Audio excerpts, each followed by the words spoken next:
Good morning and a warm welcome to your show, Sunny Mornings in Encinitas.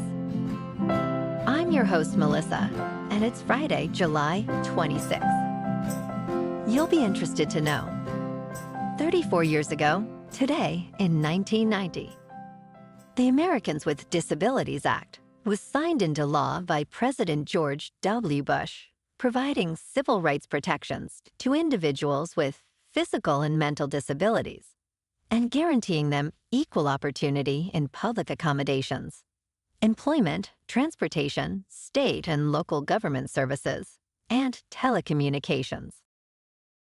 So now you know. And now, it's time for the Surf Report. Expect thigh to waist-high waves Friday with semi-glassy conditions and light onshore winds early, turning semi-choppy with 5 to 10 mile-per-hour winds later. Saturday, anticipate waist-high waves with glassy mornings and semi-bumpy afternoons as variable winds shift. Sunday morning will have knee to thigh-high waves with occasional waist-high sets, building to waist to stomach-high by afternoon, with semi-glassy mornings turning semi-choppy as onshore winds increase to 10 to 15 miles per hour. For the beginning of the week, expect waist to chest-high waves Monday with semi-glassy conditions in the morning and semi-choppy afternoons with onshore winds. Friday in Encinitas and North County. It's looking clean to fair until 11 a.m. at 2 to 3 feet. After then, it will be pretty choppy until 6, but it should smooth out to fair for your Friday sunset session. Best time to ride is at 7 a.m. with a 1 foot low tide when the west-southwest swell is 1.5 feet at 13 seconds and the onshore wind is 2 miles per hour. The first low tide Friday will be 1 foot at 7:30 a.m. with a 5 foot high tide just after 1 p.m. The nearshore buoy at Scripps in La Jolla reads 68 degrees for the water temperature. This morning, it's partly cloudy and feels like 70 degrees with 2 mile-per-hour wind. The sunset will take place at 7:50, and it will rise again tomorrow at 5:59. It looks like we're in for some patchy fog before 11 a.m. Otherwise, partly sunny with a high near 71 and wind of 5 to 10 miles per hour. Tonight, it'll be mostly cloudy with a low around 67. Looking ahead in the weather.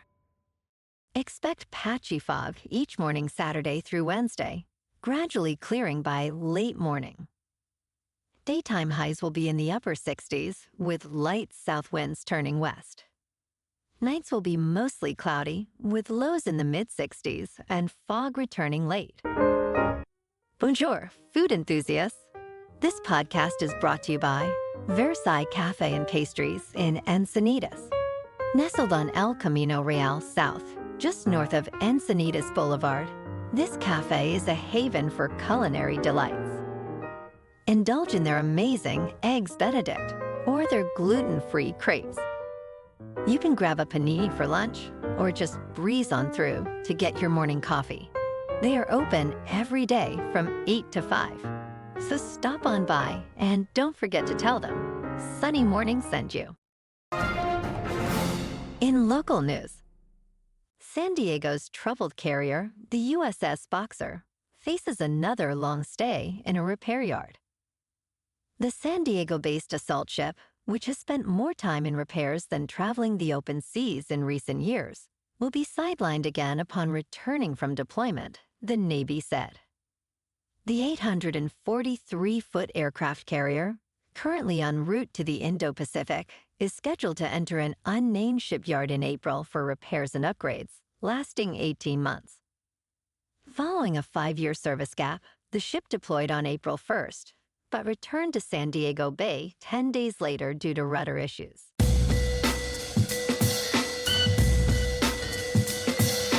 Now on to sports. As the doping scandal hovers over the start of the Paris Olympics, the United States swim team is calling for fairness. Seven-time Olympic gold medalist Katie Ledecky and fellow American swimmers support stringent anti-doping policies. Ledecky emphasized the importance of rules being applied fairly and consistently worldwide. This comes after revelations that 23 Chinese swimmers tested positive for tremtazidine, a banned heart drug, before the Tokyo Olympics, yet faced no punishment. The World Anti-Doping Agency accepted China's findings that the substance was unintentionally ingested. United States head men's coach Anthony Nesty advocates for greater transparency to keep the sport clean and safe. In local sports, the Padres on the road beat the Nationals 3-0. Congratulations to Dylan Cease, who threw the second no-hitter in Padres history today. And tonight, the Padres are back on the road in Baltimore to take on the Orioles. In top news, here is some promising news about Alzheimer's disease. Historically, Alzheimer's has perplexed doctors and scientists who struggle to understand its origins, progression, and treatment. However, recent scientific advancements are paving the way for breakthroughs in prevention, detection, and treatment. According to Heather E. Whitson, doctor and co-director of the Duke and University of North Carolina Alzheimer's Disease Research Center, these advancements could significantly impact the disease, which is the 7th leading cause of death in the United States. There is now much to be optimistic about in building stronger, more resilient brains. In business news, the launch of 9 Ethereum exchange-traded funds this week marked a significant milestone. Approved by the Securities and Exchange Commission on Monday, the funds drew a combined total of $107 million in inflows. BlackRock led, with $266 million. However, Grayscale saw massive outflows of $484 million. Despite the initial success, Ethereum's price dipped 0.8% since trading began. Analysts attribute the smaller inflows compared to Bitcoin ETFs to the SEC's ban on staking and Grayscale's 2.5% fee. In crypto movement, Bitcoin is just over $66,900. Ethereum is just over $3,200. And Solana is $174. Moving on to a more local vibe. In our community spotlight on health and wellness, we are working with a national Pilates studio to bring you some free classes, so listen up. Check out Club Pilates, with several locations in the San Diego area. Pilates presents a comprehensive wellness approach, cultivating strength, reducing tension, and elevating mental well-being. Scientific research affirms its benefits. So now you can check out Club Pilates for a free class, with locations in Encinitas, Solana Beach, Oceanside, La Jolla, and more. Just be sure to tell them Sunny Morning sent you by. And now, back to the show. Let's talk science. Scientists have opened up a 3,000-year-old crocodile, revealing extraordinary insights. Ancient Egyptians mummified these creatures in ceremonies dedicated to the crocodile god, Sobek.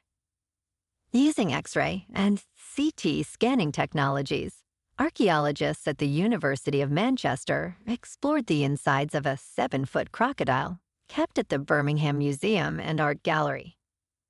Unlike human mummification, these crocodiles had their organs intact. Among the findings were gastroliths and a bronze fishhook, suggesting the crocodile was intentionally caught for sacrifice. This non-invasive study preserves the specimen for future display, offering a glimpse into ancient sacrificial rituals. And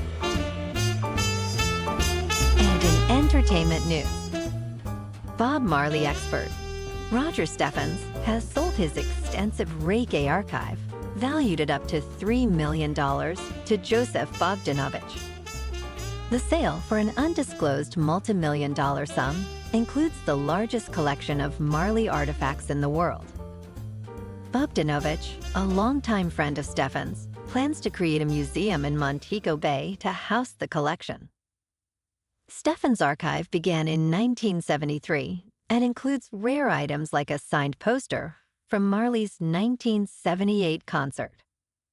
Steffens spent around $500,000 on this collection, which has been used by numerous authors and filmmakers for research.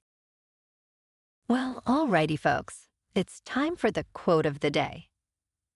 And today, our quote comes from the American politician and 43rd President, George W. Bush. And he said, "To those of you who received honors, awards, and distinctions, I say, well done. And to the C students, I say, you too can be President of the United States." And that's a wrap for this morning.